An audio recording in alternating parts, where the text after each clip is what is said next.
Dando continuidade aqui ao nosso assunto de análise de pequenos sinais, vamos finalmente resolver a equação diferencial que foi apresentada até o final do vídeo anterior. Tá? Então, é a mesma equação de balanço, porém está sendo acrescido aqui o fator de amortecimento. Tá? Então, sendo uma equação diferencial de segunda ordem, a gente tem essa equação característica na variável lambda. Tá? Então, as derivadas foram substituídas por esse lambda, né?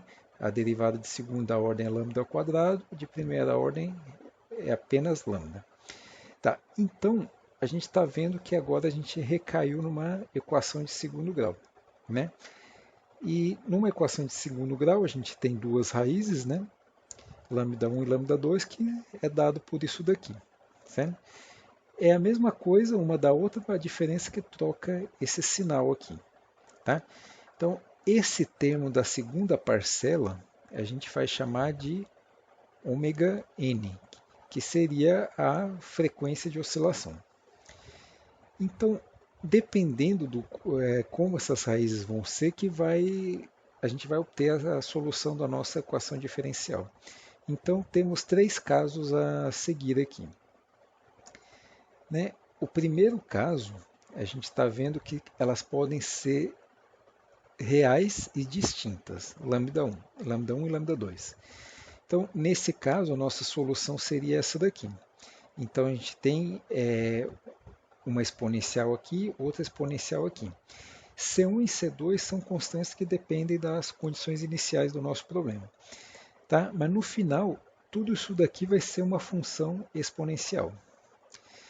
No segundo caso, lambda 1 e lambda 2 continuam sendo reais, porém agora são iguais. Então, a nossa solução do problema seria essa daqui, que é a mesma coisa do caso anterior, porém aqui no meio vai aparecer a variável t aqui, certo? Mas também não deixa de ser uma exponencial.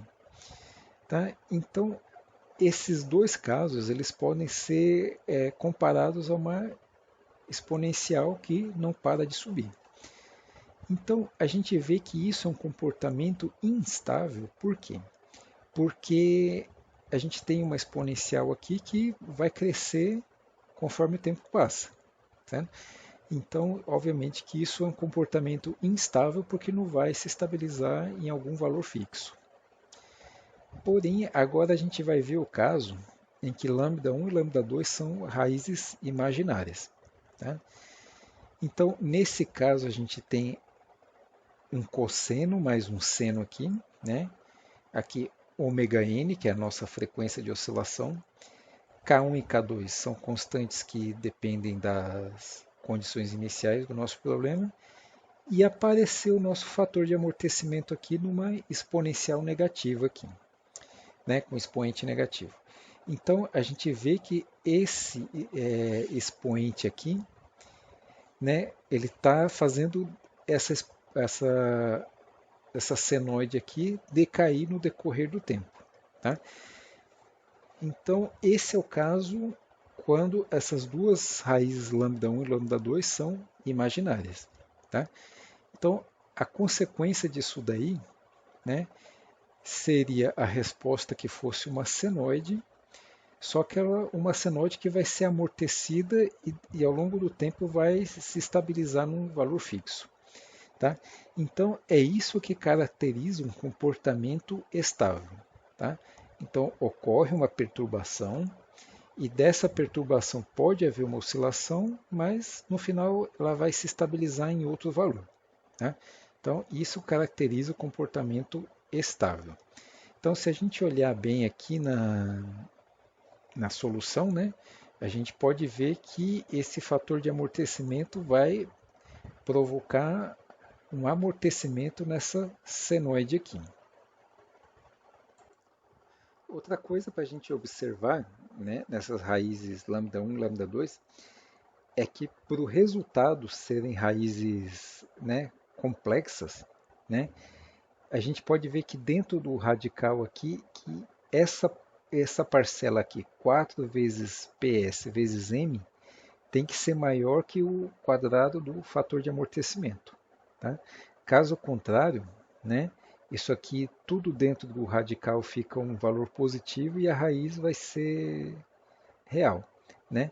Agora, se esse termo daqui for maior que o quadrado do fator de amortecimento, vai ficar um valor negativo dentro desse radical, e aí a gente teria as raízes complexas, que é o que a gente precisa. Vamos agora fazer uma simulação ilustrativa, então. Tá? Então, esse caso aqui foi elaborado um programa computacional, certo? Foi feito no Python, certo? Então, a gente vê aqui, vamos pegar esse exemplo aqui, certo? A gente tem um gerador síncrono alimentando através de uma reatância aqui, né? Tem a reatância e ele está conectado a uma barra infinita. Tá? Então, quais são os parâmetros que a gente tem aqui?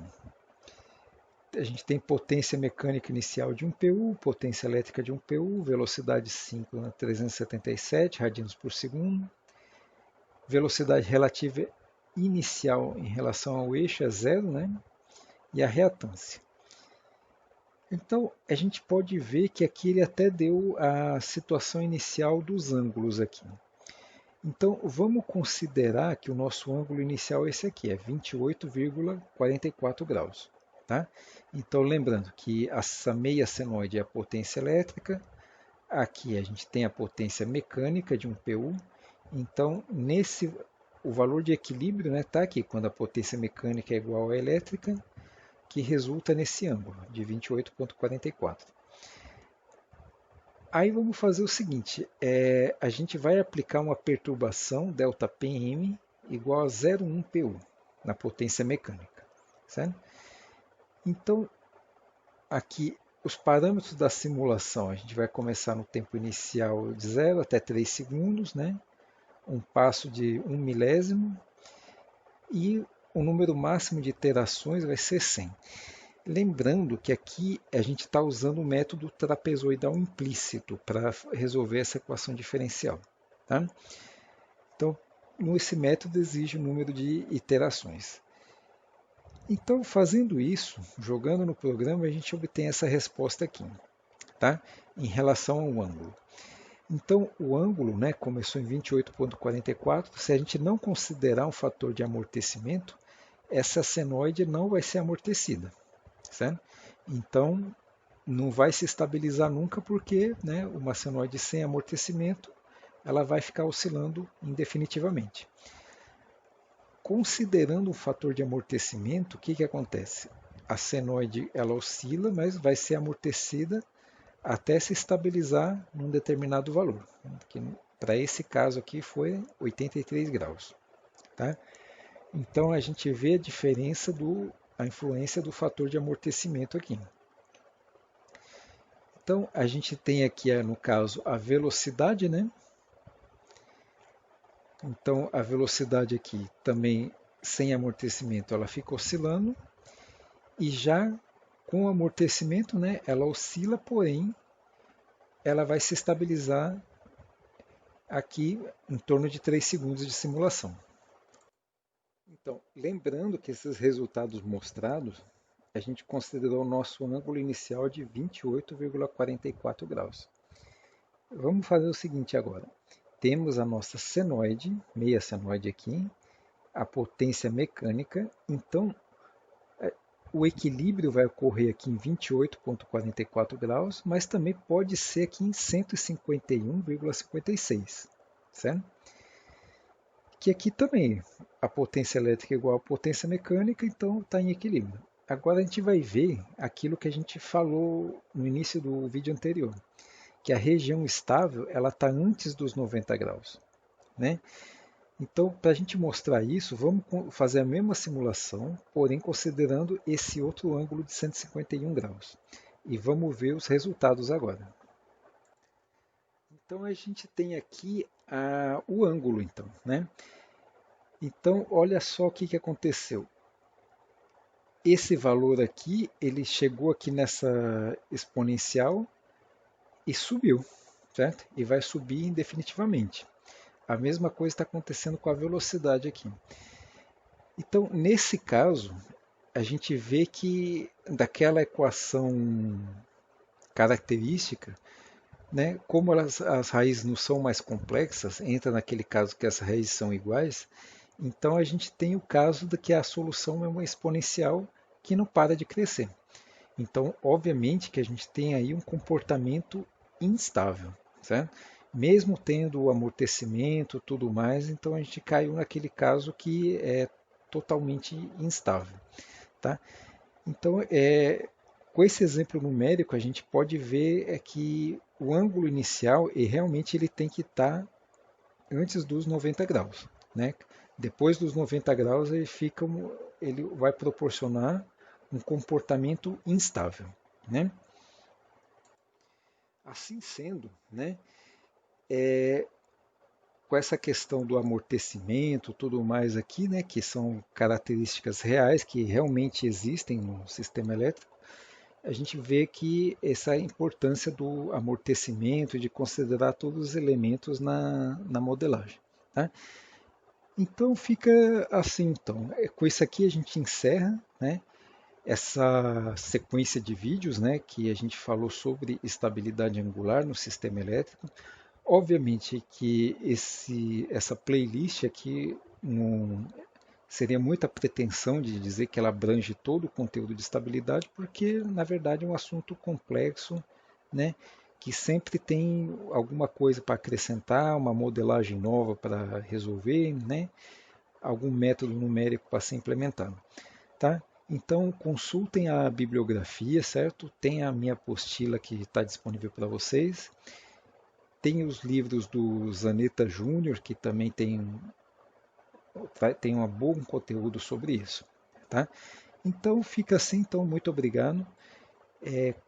Qualquer dúvida entre em contato, assim, porque esse conteúdo a gente sempre tem o que explorar e sempre tem o que melhorar. Então, muito obrigado a todos.